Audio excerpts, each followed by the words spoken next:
자, 일주일간 잘 지내셨나요? 기쁜 안식일입니다. 아무도 저하고는 말씀을 안 하시려고 지금 인사하시느라고 바쁘시네요. 인사하라고 그랬으니까. 네, 알겠습니다. 자, 우리 지금 날씨가 너무 덥죠? 날씨가 저는 너무 더워가지고 제가 이 더운 날씨에 익숙해졌다라고 생각을 하는데도 밖에 나가면 너무 덥고 막 땀이 막 비 올 듯이 오고 막 그러더라고요. 그래서 이게 시간이 너무 빨리 가서 좀 서서히 갔으면 좋겠는데라고 하다가도 빨리 지나가서 좀 가을이 오고 겨울이 왔으면 좋겠다 이런 생각도 또 들더라고요. 근데 이제 우리의 마음속에 항상 예수님께서 빨리 오셨으면 좋겠다라는 생각을 하셨으면 좋겠습니다. 자, 오늘 우리 이제 교과 공부를 할 시간인데요. 이제 오가를 공부를 하겠습니다. 자, 이제 오늘 이번 주에 이제 주제가 제목이요, 수평적 속죄, 십자가와 교회라고 하는 것입니다. 자, 수평적 속죄. 수평적 반대말은 뭘까요? 수직적. 예. 근데 왜 여기 수평적이라고 나와 있을까요? 그러니까 하나님과 우리의 관계가 어떠한 관계라는 거예요. 그러니까 우리가 다른 종교를 보시면 거의 다 어때요? 저 신이 우리에게 어떻게 해요? 막 명령하고 이래라 저래라, 이게 끝이잖아요, 그죠? 근데 지금 우리 기독교에서 하나님과 우리의 관계는 하나님께서 우리와 대등한 관계를 맺고 계시다는 것을 보여주고 계신 거예요. 우리가 한 예를 좀 드리겠습니다. 에스겔서에 가서 보시면 이제 나오고, 이제 요한계시록에서도 보시면 나오는데, 이 예수님의 얼굴이 나와요. 예수님의 얼굴이 네 가지의 생물이라고 이렇게 표현이 되어 있습니다. 다 기억을 하시죠? 근데 그 네 생물이 어떠한 생물이었는지 혹시 기억나시나요? 사자, 소, 그리고요? 사자, 소, 독수리, 그다음 사람. 예, 여기 있습니다. 맞아요. 딱 요 네 생물이에요, 그죠? 요 네 생물이 근데 어디에서 또 볼 수 있는지 아시나요? 우리가 이스라엘 백성들이 이제 성소를 이렇게 쫙 쳤잖아요. 그 성소에 있었는데 하나님께서 우리가 그 한국에서도 왜 그 운동회 같은 거 하면 이렇게 딱딱딱 나란히 서서 기준하잖아요. 기준이 누구예요? 앞에 있는 사람. 그 기준에 앞서서 쫙 맞춰서 서야 되잖아요, 그죠?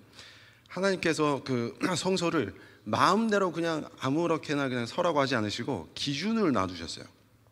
기준을, 그래서 동서남북을 놔두셨는데, 동쪽에 누굴 놔두셨죠? 유다. 서쪽이 집사님한테 여기가 서쪽이겠네요. 동쪽 유다, 서쪽에 에브라임, 남쪽에 르우벤, 북쪽에 단 지파가 있습니다. 자, 근데 여기 보면요, 요 기준점을 해뒀던 지파, 네 지파들이 아까 우리가 봤던 그 네 생물을, 왜 우리가 이제 마스코트라 그러잖아요. 우리가 여기서도 운동 경기 스포츠 팀 같은 거 보면 이제 막 마스코트 있죠. 그래서 여기 플로리다 대학교는 게이터라고 그래가지고 이제 악어 하듯이 그런 게 있단 말이에요. 그래서 여기도 다 있어요. 그래서 단 지파, 북쪽에 있는 단 지파는 어떠한 마스코트를 가졌냐면 독수리. 독수리예요. 그러니까 독수리가 근데 성경에서 의미하는 게 뭘까요? 신성입니다. 신성. 왜냐하면 독수리는 저 위에서 밑을 쫙 보고 다 이렇게 보고 있기 때문에 신성을 나타낼 때 독수리를 얘기를 합니다. 독수리 날개처럼, 그죠? 자, 그래서 북쪽은 저 하늘 저 위에 있는 신성을 나타내는, 그래서 단지파가 나타내는 이제 독수리가 거기 있고요. 반대편에 남쪽에는 지파가 르우벤이라고 그랬습니다. 르우벤 지파의 마스코트는 뭘까요? 사람이에요, 사람. 자, 요거를 봤을 때 뭐를 나타내냐면, 예수님은 저 북쪽에 누구예요? 신이라는 거예요. 하나님. 근데 신이면서 또 다른 한편으로 뭐라는 거예요? 저 밑에 사람이라는 겁니다. 그래서 하나님은 신이면서 사람이다. 그러니까 완벽한 신인 동시에 완벽한 사람이다라고 나타내는 거예요.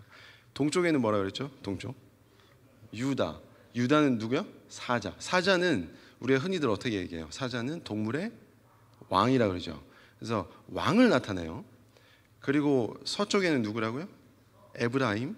에브라임은 소는 성경에서 뭘 나타내죠? 희생 제물을 나타내요. 그러니까 희생하는 것. 그러니까 예수님의 모습이 완벽한 왕이면서 이 온 세계의 왕이면서 또 한편은 누구예요? 우리를 위한 희생 제물이시다. 그걸 나타내는 거예요. 그러니까 여기서는 하나님의 예수님의 얼굴이 하나 수직적인 관계가 아니라 어떤 관계예요? 다 여러 가지를 보고 있는데 우리와 같은 수평적인 관계를 맺고 있는 것을 볼 수가 있습니다. 요게 이제 예고. 요게 이제 우리가 이제 공부하는 구원에 대한 그 하나의 이제 그 템플릿이 될 수가 있겠습니다. 자, 우리 오늘 공부를 하실 때요. 월요일, 화요일 소지, 일요일, 월요일 소지 같이 하고 그 다음에 셋째 날, 넷째 날 소지 같이 하고 그 다음에 목요일 날, 다섯째 날 소지 따로 이제 공부를 하도록 하겠습니다. 가장 먼저요 우리가 둘째 날로 가서 보시겠습니다. 둘째 날 소지는 화해, 십자가에서 주신 하나님의 선물이라는 제목을 가지고 있습니다. 자, 여기서 처음 그 교과책에서 보여주시고 계시는 그 구절이 있어요. 어떻게 되어 있냐면 둘로 하나를 만드사 원수된 것, 그 중간에 막힌 담을 자기 육체로 허시고 또 십자가로 이 둘을 한 몸으로 하나님과 화목하게 하려 하심이라라고 하셨습니다. 그리고 이제 중간에서 딱 보시면 이 교과책의 저자께서 이 십자가를 통해서 세 가지의 선물을 레거시를 우리에게 주셨다라고 말씀하십니다. 첫 번째는 뭐냐면 자 여기 보이시나요? 여기 자 멀리 떨어져 있던 이방인들하고 누구요? 하나님의 백성이니까 유대인들이 같이 뭐가 됐어요? 이제 같은 형제 자매가 되었다. 그러니까 십자가를 통해서 이 유대인과 이방인들 사이에 그 있었던 거리감이 좁혀졌다를 보여주고 계신 거예요. 이제 두 번째 선물은 뭐냐면 그냥 거리가 떨어져 있었던 거를 떠나서 그들은 서로 굉장한 적대감을 갖고 있었다는 거예요. 서로 엄청나게 미워했었다는 거예요.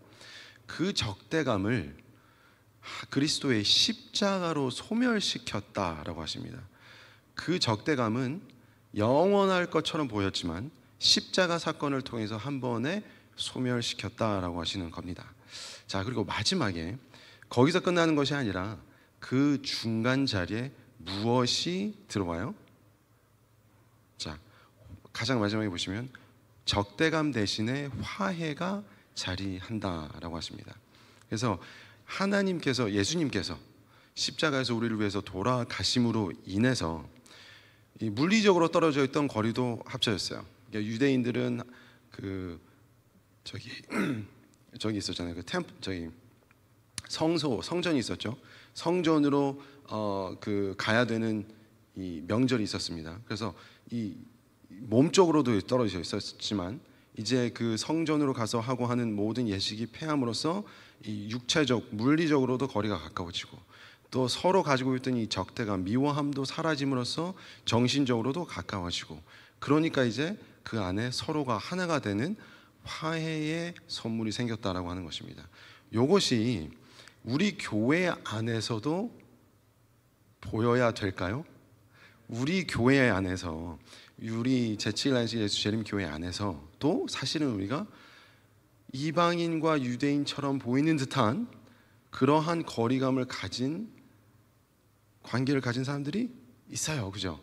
근데 사실 그것들이 예수님의 십자가를 우리가 제대로 받아들인다면 거리감이 다 사라지고 화해가 돼야 된다라고 하는 것을 가르쳐 주고 계신 것입니다. 자, 이제 여기랑 연동을 시켜서 첫째 날로 가 보시겠습니다. 자, 첫째 날 소지를 가시면 그리스도 안에서 가까워짐이라는 소지인데요. 자, 여기에 우리 에베소서 2장 오늘 이제 그 에베소서 2장에 있는 그 구절로 우리가 공부를 하는데 11절부터 13절까지입니다. 제가 한번 읽어볼게요.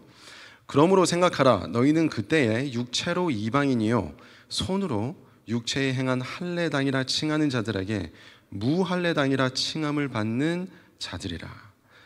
그때 너희는 그리스도 밖에 있었고 이스라엘 나라 밖의 사람이라 약속의 언약들에 대하여 외인이요 세상에서 소망이 없고 하나님도 없는 자이더니 이제는 전에 멀리 있던 너희가 그리스도 예수 안에서 그리스도의 피로 가까워졌느니라 라는 구절이 있습니다.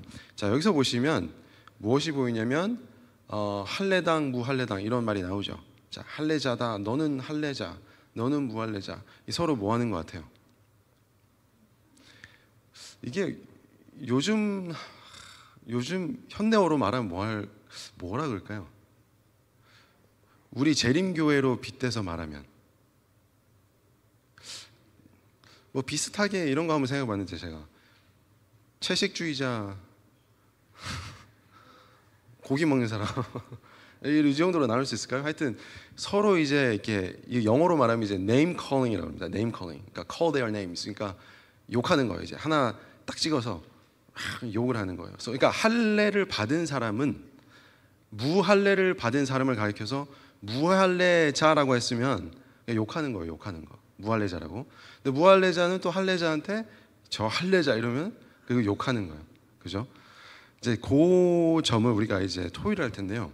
이 에베소 2장에서 이렇게 이 할례자 무할례자 이렇게 말하는 거에 관해서 사도 바울이 도대체 이 구절을 통해서 11절부터 13절까지 무슨 말씀을 하고 싶어 하시는 걸까요? 그리고 두 번째 토의하실 거는요, 우리 교회 안에서도 이렇게 네임 컬링 하는 것을 볼 수가 혹시 있으시면 한번 예를 한번 생각해 보시고 한번 토의를 해보도록 하겠습니다. 자, 제가 3, 4분을 드리겠습니다. 지금 뒤에 양옆에 뒤에 계신 분들하고 이제 짝을 지으셔서 한 두세 분 하시면 될 것 같아요. 네 분 이상 하면 좀 너무 이렇게 많아지셔가지고요. 한 두세 분 하셔가지고 뭐 네 분까지도 괜찮으십니다. 하셔가지고 3, 4분 동안 요 토의 의제를 가지고 토의를 해보시는 시간을 갖도록 하겠습니다. 그럼 지금부터 제가 타이머를 켜겠습니다. 3분 드립니다.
자, 이제 마무리를 해 주시고요.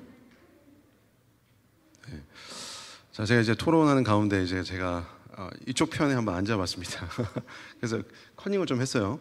자, 우리 그럼 사도 바울이 할례자 무할례자의 얘기를 왜 막 했을까요? 요 당시의 배경이 정말로 그 당시에 이제 할례를 받았던 유대인이 있었고 할례를 받지 않는 이방인들이 예수님이 돌아가시고 난 후에도 지금 그거 가지고 지금 막 토론이 붙었단 말이에요. 싸우고. 자, 그거를 볼 때에 아직도 유대인들은 이제 할례라고 하는 그 의식이 굉장히 갇혀 있었다는 것입니다. 자, 그럼 이제 할례라는 것이 어떤 의식이에요? 어떠한? 한번 생각해 보시면 할례. 할례가 뜻하는 것. 언약. 예, 언약이죠. 아니 그게 아니라 할례를 할 때 뭐로 해야 돼요? 칼로 살을 어떻게 해요? 쫙 찌어야 돼요, 그죠? 아플까요? 그냥 아이 따끔할까요?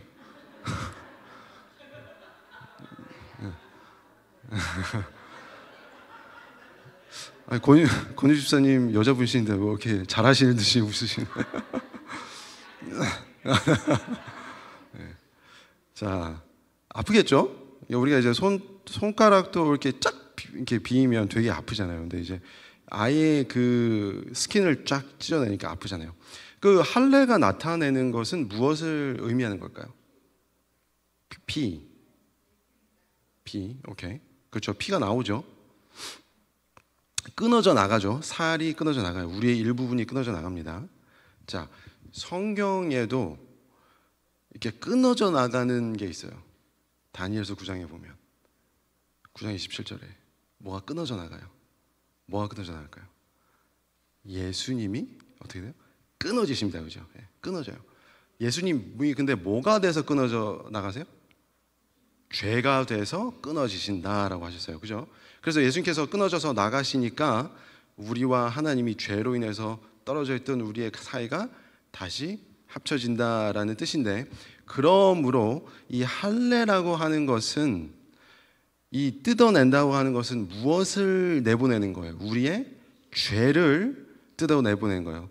더욱더 구체적으로 말하면 우리가 죄된 우리의 행동들, 죄된 습관들, 한번 생각해 보세요. 우리가 여러분들이 생각하고 있는 내가 습관 중에서 계속 죄된 습관을 가지고 있는 것이 뭐가 있지 않은가? 요거를 끊어낸다고 한번 생각해 보세요. 편하실까요? 아니면 불편하실까요? 좀 불편해요. 그러니까 우리 이걸 살갗을 끊어내면 아프듯이, 그러니까 우리도 그 죄를 끊어내기가 굉장히 아파요, 사실. 좀 힘들어요. 그죠?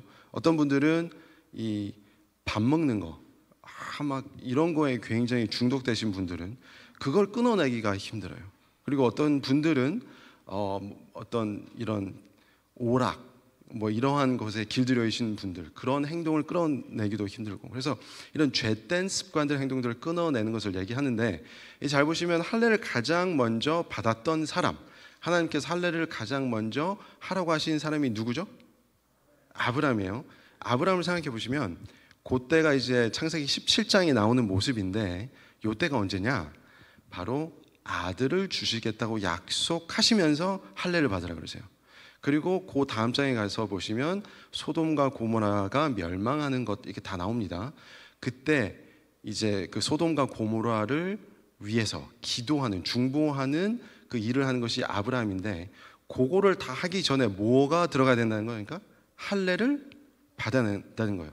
그러니까 이 아브라함의 이야기는 마지막에 있을 우리들을 위한 하나의 본보기로 그냥 이야기가 주어진 거예요. 그러면 이것이 상징적으로 주어졌으면 우리의 모습은 어때야 되느냐?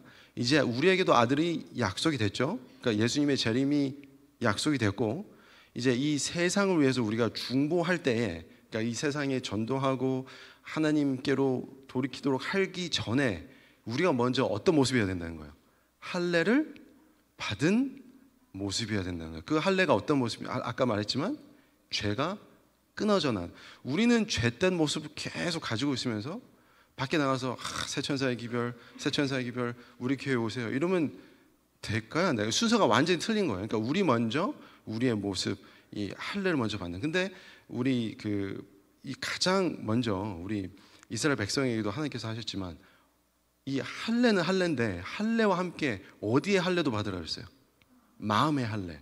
그러니까 우리가 바벨론이 옛날 바벨론이 있고 영적 바벨론이 있듯이 할례도 옛날 진짜 그 할례가 있는데 지금은 뭘로 옮겨졌다는 거예요? 마음의 할례로 옮겨졌다는 거예요. 그러니까 우리 마음 속에서 그 죄를 끊어내는 것, 그것을 우리가 먼저 해야 된다는 겁니다. 그렇기 때문에 우리가 정말 표면적으로 할례자냐 무할례자냐 이게 큰 의미는 없다라는 거예요. 근데 이제 아까 제가 여기서 이제 커닝을 좀 했는데 이걸 우리 교회 안에서 한번 생각을 해보십시다 했더니 이제 이런 얘기가 나왔어요. 그러면 교회 안에서 어떤 이런 비슷한 일이, 아까 제가 뭐 채식주의 뭐 이렇게 했잖아요. 근데 이런 말이 나오신다니까요. 36 출신, 비삼육 출신. 근데 제가 이 얘기를 많이 들었어요. 집에서. 저희 집에도 36 출신이 있고 비삼육 출신이 저희 부모님이 계시거든요. 그래서 이 교회에서, 이 집에서도 36 출신, 비삼육 출신이 있습니다. 근데요, 이 비삼육 출신께서는 별로 이렇게 이거에 관해서 신경 쓰지 않으셔도 되는 게 36 출신 안에서도 또 나눠져요. 네. 제가 어디 나왔어요? 저 36 출신입니다. 그러면 한삼이에요, 서삼이에요? 저 영남 36인데, 그럼 뭐 이렇게 돼요.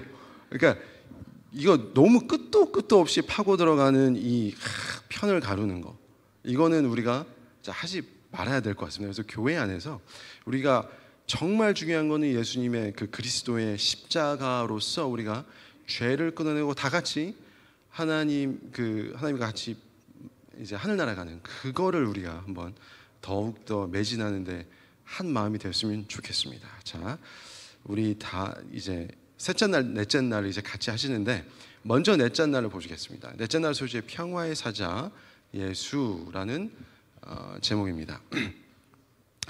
이제 14절부터요 18절까지입니다. 제가 요거를 이제 읽어볼게요. 에베소서 2장 14절부터 18절까지입니다. 그는 우리의 화평이신지라 둘로 하나를 만드사 중간에 막힌 담을 허시고 원수된 것 곧 의문에 속한 계명의 율법을 자기 육체로 폐하셨으니 이는 이 둘로 자기의 안에서 한 새 사람을 지어 화평하게 하시고 또 십자가로 이 둘을 한 몸으로 하나님과 화목하게 하려 하심이라.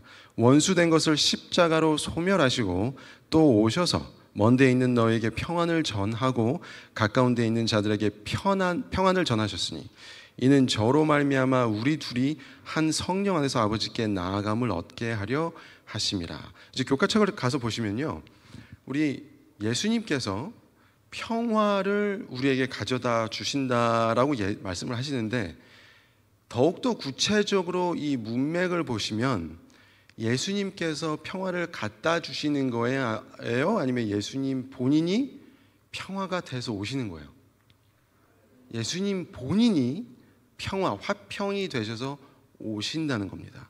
그러니까 예수님을 받아들이면 우리가 뭐 다른 거 하나도 기다릴 거 없이 그 자체로 우리 마음에 평화가 온다는 거예요. 자, 우리 셋째 날로 바로 이제 가서 보십니다. 자, 막힌 담을 헐어내시고라는 주제인데, 자, 여기 다시 한번 그 한 구절을 읽겠습니다. 이제 14절인가요? 15절인 것 같은데, 원수된 것 곧 의문에 속한 계명의 율법을 자기 육체로 폐하셨으니 이는 이 둘로 자기 안에서 한 새 사람을 지어 화평하게 하시고 라고 하십니다. 자, 우리가 아까 보셨듯이 유대인과 이방인이 하나가 되는데 어떻게 되느냐? 예수님께서 십자가에서 돌아가셔서 본인이 평화가 되셔서 이제 그 화해가 된다라고 이제 우리가 배웠는데요. 여기 보시면 구체적으로 원수된 것, 그러니까 이 유대인과 이방인 사이에 구체적으로 뭐가 걸려 있던 게 있다는 거예요. 그러니까 뭐가 걸려 있냐? 그 걸려 있던 건 바로 의문에 속한 계명의 율법이래요. 무슨 말인지 아시겠죠?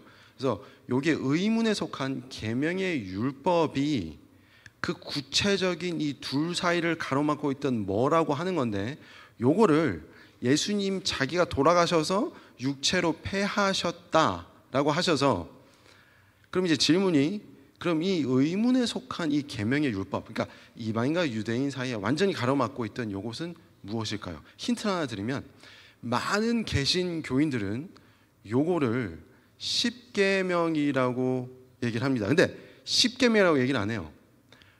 안식일 계명이라고 얘기를 해요. 안식일 계명이라고 딱 집어서. 왜냐하면 유대인과 이방인의 다른 점 하나만 찍으라 그러면 안식일이었으니까.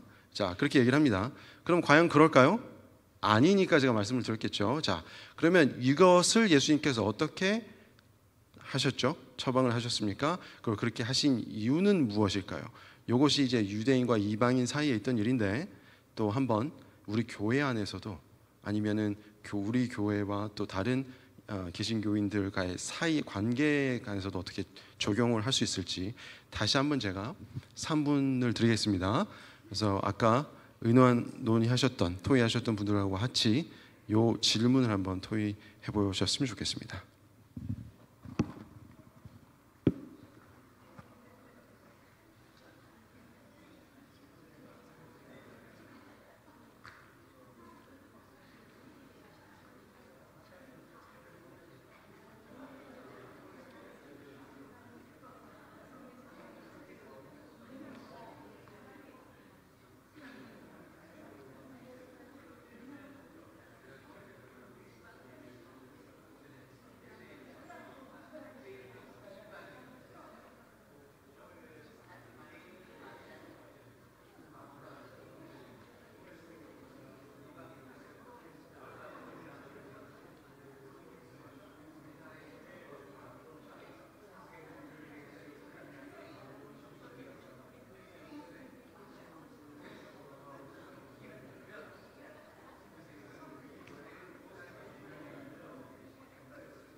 자, 이제 마무리를 하시겠습니다.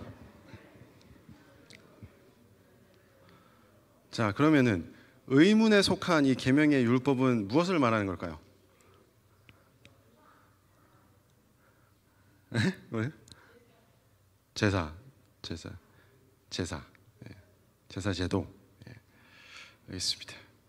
자, 우리 그러니까 뭐 제가 이제 막 들어보니까요, 이거를 이제 십계명이라고 생각하시는 십계명이다라고 말씀하시는 분들도 계시고, 그 다음에 아니다, 이거는 그냥 절기제도다라고 말씀하시는데, 자, 우리가 이걸 이해할 때 다른 문맥을 보면 되겠죠. 사도 바울께서 다른 문맥을 통해서 말씀하셨을 때 그 십계명을 폐하는 식으로 말씀을 하신 것이 한 군데도 없어요. 없고 이제 여기서 의문에 속한 계명의 율법은 무엇을 말하는 거냐면, 자, 요게 아까 힌트를 드린 게 유대인과 이방인 사이에 이렇게 막혀 있었다 그랬죠.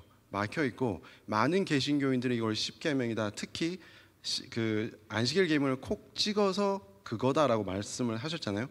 근데 이게 성경을 보면 그것은 말이 안 되는 게, 자, 출애굽기 16장을 가서 보시면 하나님께서 이스라엘 백성에게 안식일을 가장 먼저 지키라고 하시는 말씀이 나오는데, 그때 누구도 지켜야 돼요?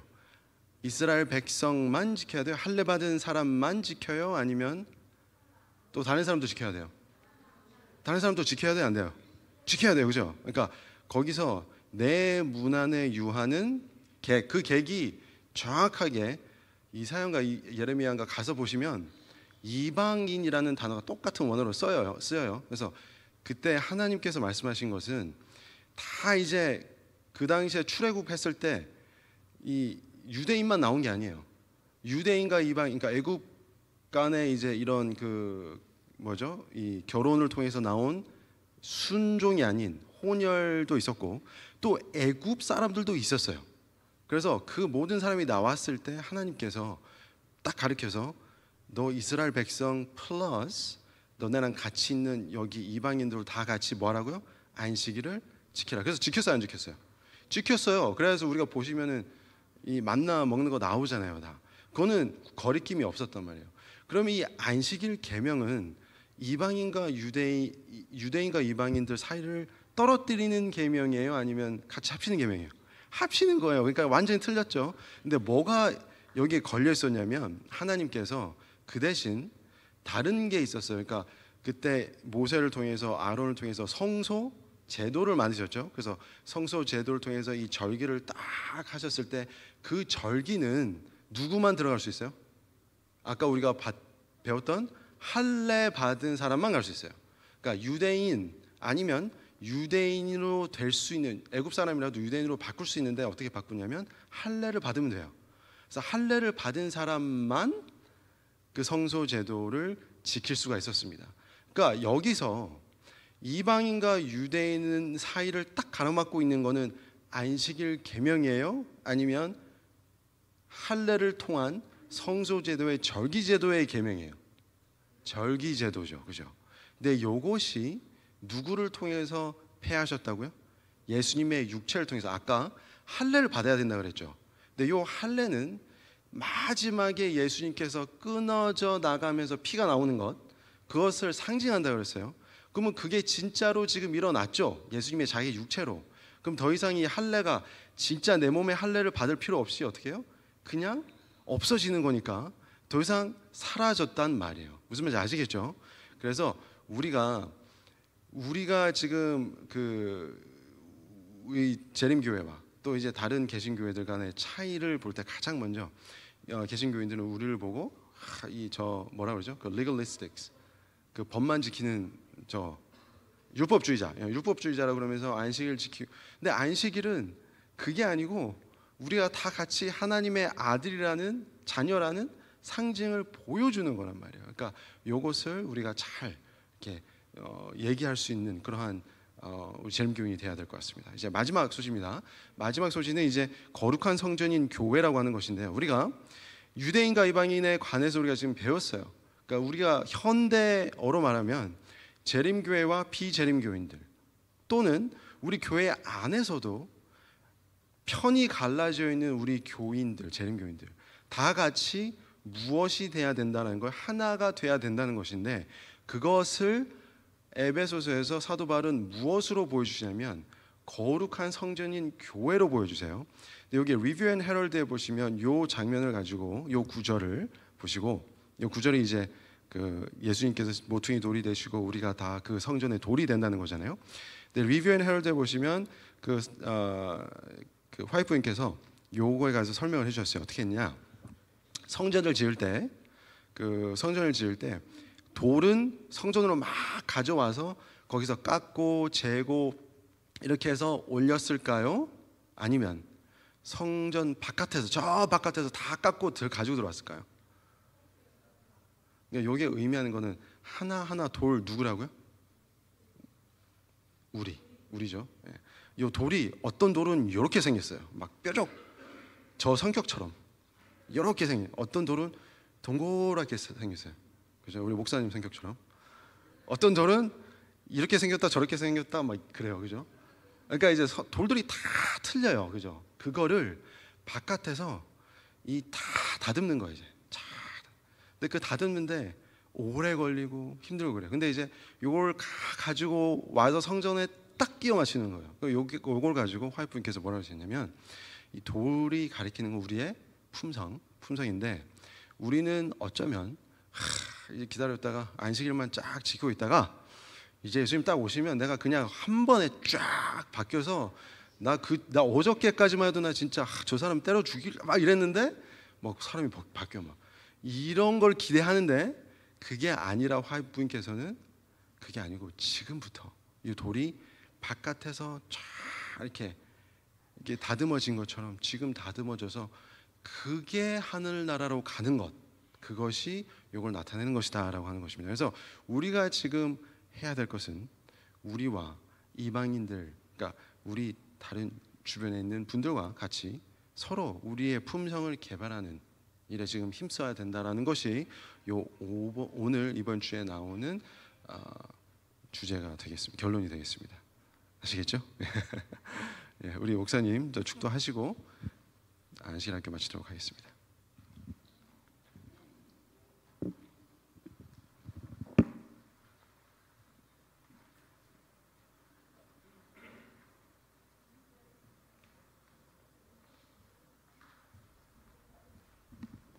기도하겠습니다. 하늘에 계신 아버지, 저희들에게 예수 그리스도를 통해서 중간에 막힌 모든 것들을 헐어버리시고 하나 되게 해주셔서 감사합니다. 그 하나님의 은혜와 사랑 속에 잠겨 살 수 있도록 도와주시고, 그리스도를 중심으로 하나님이 거하시는 성전으로 지어져가는 올랜도 중앙교회가 될 수 있도록 인도해 주시고, 하나님의 크신 능력으로 역사하여 주시옵소서. 예수님 이름으로 기도합니다. 아멘.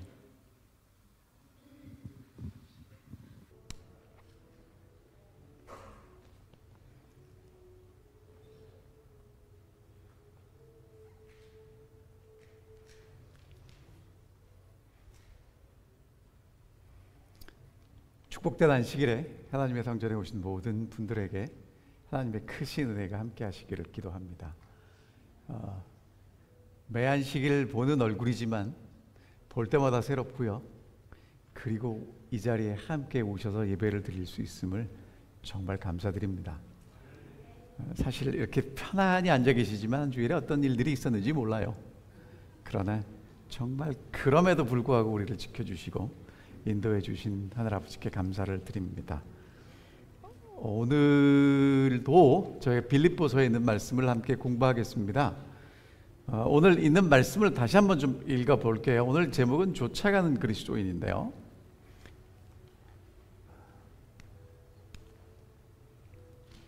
잠깐만요.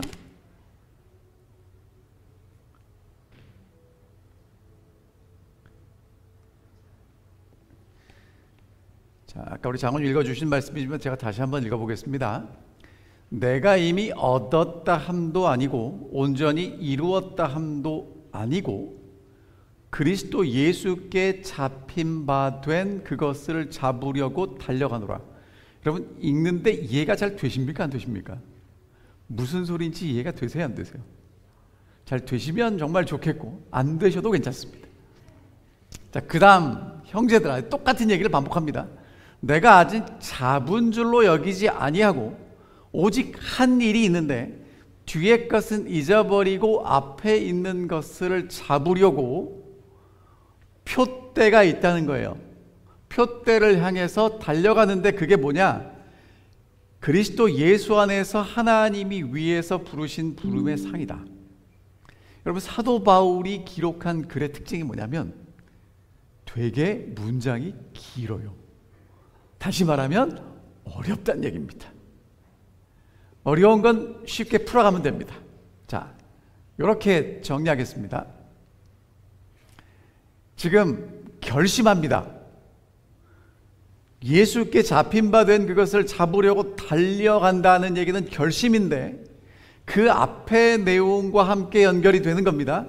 그 다음에 다시 반복해요. 형제들아 하면서 또 똑같은 얘기를 하는 거예요. 그러니까 복잡한 얘기가 아니라 쉬운 얘기를 반복하는데, 그럼 그 앞에 얘기가 뭐냐 하면 지난주에 제가 말씀드렸던 결론입니다. 사도 바울이 원했던 게 뭐냐면 그리스도를 발견했어요. 그리스도를 발견하고 그리스도의 부활의 권능에 참여하고 싶은 거예요. 그래서 고난과 죽으심을 함께 동참하겠다는 겁니다. 그래서 어떻게든지 부활에 이르고 싶다는 거예요. 그 앞에 내용은 어떤 게 있었냐면, 지금 이제 오늘 우리 교과 시간에도 할례 공부했는데, 할례를 주장하는 사람들은 개들이라고 그랬고 행악하는 자들이라고 그랬고 몸을 상하는 사람들이라고 그랬습니다. 그런 사람들을 삼가하고, 진짜 할례를 받은 사람은 어떤 사람이냐? 성령으로 봉사하고 예수 그리스도로 자랑하고 육체를 신뢰하지 않는 사람이다. 되게 어렵죠. 여러분, 쉽게 말씀드리겠습니다.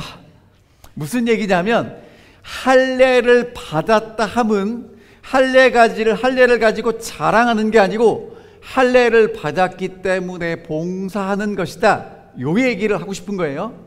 그러면서 사도 바울이 나는 자랑할 게 많은데 그렇게 자랑하던 것 다 이제 버리고 예수를 발견했기 때문에 해로 여기는 이유는 뭐냐면 예수가 가장 고상하고 예수가 가장 가치 있다는 거예요. 그래서 나는 이제 예수의 부활에 참여하기 위해서 예수의 죽으심과 고난에 동참할 것인데 어떻게 해서든지 죽은 자 가운데서 부활하고 싶다는 겁니다. 그러니까 오늘 이제 여러분이 정말 예수를 잘 믿고 따라가다 보면 어디까지 가야 정상이냐 하면 예수 믿고 복 받겠습니다까지 가면 아직 덜 가신 거고요. 예수 믿고 예수가 부활하신 것처럼 나도 부활하겠습니다까지 가야 된다는 거예요. 왜? 사도 바울이 거기까지 갔으니까. 근데 그러면 어떻게 부활에 이르는가라는 얘기가 이제 그 다음에 나오는 겁니다. 온전히 내가 이미 얻었다 함도 아니고 이루었다 함도 아니다. 근데 이것을 사도 바울은 아직 했다는 거예요? 못했다는 거예요? 못했다는 거예요? 그 다음에 또 아주 굉장히 어려운 얘기합니다.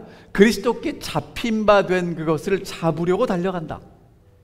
이게 뭔지 여러분, 이게 지금 사도 바울 경험이잖아요. 그러니까 사도 바울 이야기를 보면 잘 알 수 있는데, 자, 첫 번째 말씀드리고 싶은 게 뭐냐면 생명은 계속되는 거예요. 이미 얻었다 함도 아니고 온전히 이루었다 함도 아니라. 여러분, 사도 바울이 지금 이미 1차, 2차, 3차 여행, 선교여행하고 지금 로마 감옥에 갇혀 있을 때입니다. 사도 바울은요, 예수를 지금 믿기 시작한 게 아니라 예수를 발견하고 예수 믿고 복음 전도를 이미 오래 한 이후에요. 그런데 뭐라고 얘기합니까? 아직 얻지도 못했고 이루지도 못했다는 것입니다. 여러분, 이게 여러분과 제가 예수를 믿을 때 첫 번째 생각하셔야 될 건데, 그게 뭐냐면 생명은 거듭남으로 다시 시작하는 거고요, 끊임없이 성장하는 것입니다. 날마다 새로워지는 겁니다. 그러니까 예수 믿고 나는 할 것 다 있다 하시는 분은 죄송하지만 거기까지만 살고 그만 사시겠다는 거예요. 여러분, 얼마나 살아야 충분히 살았다고 생각되십니까? 네? 그럼 죽을 때 나는 살 만큼 살았어, 이제 죽어도 여한이 없어라고 생각하고 죽습니까? 아니면 더 살고 싶습니까? 예? 그러니까 만약에 건강하고 정신이 멀쩡하다면, 여러분 있잖아요, 산다는 건요 죽고 싶지 않은 거예요. 그러니까 지금 사도 바울이 그래서 이 얘기를 하는 거예요. 이미 얻었다 함도 아니고 온전히 이루었다 함도 아니고 계속 뭐 하고 있다고요? 이루어 가고 있다고요. 그게 살아 있다는 겁니다. 그러니까 여러분이 예수 안에 새 생명을 가졌다는 건 완성 아니에요. 계속 가셔야 돼요. 이게 제 얘기가 아니고 화이트 선지자가 사도행적에 생명이 계속하는 한 멈추는 데가 없을 것이며 우리가 도달해서 완전히 이루었다고 말할 수 있는 지점이 없을 것이다. 그 다음에 교회직원 3권에도 성화는 하루나 한 해 동안의 사업이 아니라 평생의 사업이다. 성화는 평생 동안 계속 하는 겁니다. 그럼 여쭤볼게요. 하늘 가서 할까요, 안 할까요? 하늘 가서도 합니다. 영원히 하는 겁니다. 되셨죠? 두 번째, 사도 바울이 내가 그리스도께 잡힌 바 된 것을 잡으려고 쫓아간다고 그랬죠. 이 얘기를 한마디로 하면 사도 바울이요 예수님의 사랑에 사로잡혔다는 거예요. 자, 보세요. 내가 그리스도 예수께 잡힌 바 된 그것을 잡으려고 달려간다고 얘기합니다. 사도 바울의 어떤 경험이 있었냐면 예수님께 붙잡히는 경험이 있었어요. 자, 여러분, 사도 바울은 그 당시 어떤 사람이냐면 태어날 때부터 로마 시민이에요. 아버지가 로마인입니다. 근데 어머니는 유대인이에요. 근데 유대인 가정에서 자라서 이제 교육을 받은 거예요. 유대인들은 아버지가 유대인이면 유대인으로 안 친답니다. 어머니가 유대인이어야 유대인이래요. 그러니까 아주 완벽한 사람이에요. 그 당시 아버지가 로마 시민이니까 로마인인데 어머니가 유대인이라 유대인이에요. 이 사도 바울이 옛날에 로마 시대에는 공부를 하러 어디로 갔냐면 로마보다 문화가 그리스가 앞섰기 때문에 헬라로 가서 공부했거든요. 근데 사도 바울은 글로 가지 않고 어디로 갔냐면 예루살렘으로 갔어요. 그래서 예루살렘 가서 신학 공부했습니다. 그러니까 모세 율법에 아주 정통한 사람이에요. 여러분, 그런 이 사도 바울이 지금 예수라는 사람을 믿는 사람들이 점점 늘어나는데 우리 조상 때로부터 믿는 거랑 다르게 믿잖아요. 이건 아니야. 그래가지고 핍박하기 시작했단 말이에요. 왜? 내가 조상 때로부터 할례 받고 율법 지키고 모세오경 외우고 정말 경건하게 사는 게